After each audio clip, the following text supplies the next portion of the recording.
সেটা হচ্ছে যে আমার মনে হয় যে কোনো কাজের ক্ষেত্রে প্রিপারেশন নেওয়াটা খুব দরকার। আর সেটা আসলে খুব বেশি সময়টা অনেক বেশি তখন ইম্পর্টেন্ট হয়ে দাঁড়ায়। আমার কাছে সবসময় সময় কমই মনে হয়, আমার কাছে মনে হয় আরো প্রিপারেশন নিতে পারলে ভালো ছিল। কারণ সময় ছাড়া, প্রিপারেশন ছাড়া অনেক লিমিটেশনের মধ্যে আমি নাটকের মানুষ, নাটক থেকে আসা। আমাদের ইন্ডাস্ট্রি নাটকে আমরা কিভাবে কাজ করি, কি রকম প্রেশার থাকে সেটা আমরা সবাই জানি, অবগত।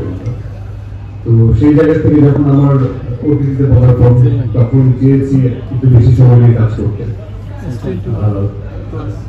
এই যে এখানে আমার প্রত্যেকটা সেক্টরে আমার গুরু আছে। আমি তাকে দেখেই নষ্ট দিয়ে হয়ে যায়। সেই 2005-06 দিকে একজন গাজীরাকে, উনি আমার সিনিয়র, আমার গুরু, আমার বন্ধু মানুষ। তখন তার সাথে কনভারসেশন হতো, তো বলতো যে তুই পারবি, আমি কিছু হবে না। কিন্তু একটা আমি বলছিলাম মডেল দাদার অভিনয় হয় না, এই লাইনটা এবং তার সাথে আমার দীর্ঘদিন দীর্ঘ আলোচনাটা, যে আমি ডিফারেন্ট ক্যারেক্টার প্রক্রিয়া করতে চাই, তার উৎসাহ সবকিছু মিলে দিয়ে হয়তো বা কোনো একটা জায়গায় কিছু একটা হয়ে যায়। তো নাটকে আমার লিমিটেশন ছিল। তো সিনেমার জায়গায় আমার কাছে মনে হয় যে প্রত্যেকটাই আমরা যারা যেখান থেকেই আসি না কেন, তত কোয়ান্টিটিতে আসলে মন স্থির না করে কোয়ালিটির দিকে একটু খেয়াল রাখাটা আমাদের সবাই জরুরি। আর লাইফে সবসময় অস্থির হওয়া চলে না, কিছু কিছু জায়গায় স্থিরতা নিয়ে আসা উচিত।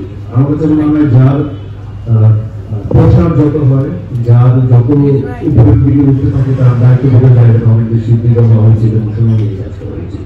তারপর তো আমরা যেটা চাই সেটা আসলে এক্সিকিউট হয় না, বাট সেটা সময় নিলে সেটার পার্সেন্টেজটা আসলে আমরা বাড়াতে পারি। তো এই একটা বিষয়। তো আমার কাছে সময়টা কখনোই আসলে ফ্যাক্ট ছিল না। আর যদি হয় চুক্তিবদ্ধ হওয়া সিনেমার কথা বলি, সেটা হচ্ছে যে এই গাড়ির সাথে আমার সম্পৃক্ততা বা একাধিক ছবির সাথে আমার সম্পৃক্ততা বা যেটাকে বলে কন্ট্রাক্ট সাইন করে ফেলা, সেটা একাধিক ছবির সাথে অনেক হয়ে গেছে। কিন্তু আমি একটু টেকনিক্যালি কন্ট্রাক্টটা সাইন করি, সেটা হচ্ছে যে টাইম লিমিট না দিয়ে, যে এটা এই সময়ের ছবি, যাতে এটাকে চুরি আর কি, যাতে সময়টা বেশি না হবে। বাট আমার হ্যাঁ, আমি একাধিক ছবির সাথে চুক্তিবদ্ধ এখন পর্যন্ত আছি। সেগুলো হয়তো না এত বেশি সময় নেব না, অনেকের কাছে মনে হয় অনেক বেশি সময় নিয়ে ফেলেছি, হয়তো আরো কম সময়ের মধ্যেই চলে আসবে। কারণ সেগুলো গল্প ভাবনা, সেগুলো অন্য কিছু প্রিপারেশন, অলমোস্ট অনেক কিছু এগিয়ে। এই 2 বছর আমি এগুলোই করেছি।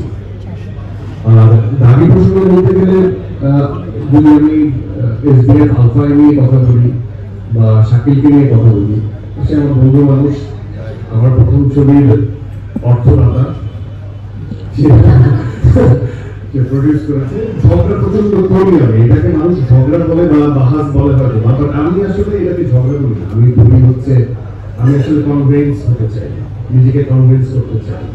সেটা অনেকের কাছে তর্ক বা বিতর্ক বা ঝগড়া মনে হতে পারে, বাট আমার কাছে মনে হয় যে বোঝা বলা। তো শাকিলের সাথেও হয়, বিরক্ত হয়, আবার কাছে টেনে নেয়। আর চোরকির সাথে এর আগেও বলছি, নতুন করে বলার কিছু নাই। একদম প্রথম দিকের সিরিজ যেটা মরিচিকা, সেটা আমরাই করেছি, আমি এসে ভাই, আমার কাছে ছোট্ট একটা চরিত্র ছিল বাবু ভাই। তো আমি লুকিং ফরওয়ার্ড সবসময় দেশীয় প্ল্যাটফর্মকে আমরা সবসময় এগিয়ে রাখবো, এবং এটা শুধুমাত্র চৌকির যে দায়িত্ব আমাদের প্রতি তা না, আমাদেরও দায়িত্ব আছে। দিনের পর পর চৌকি করে আমাদের দায়িত্ব আছে যে আমরা প্ল্যাটফর্মের রাজধানী চৌকিকে দেখতে চাই, এরকম আমরা সবসময় বলতে হবে অনেক আগে থেকে।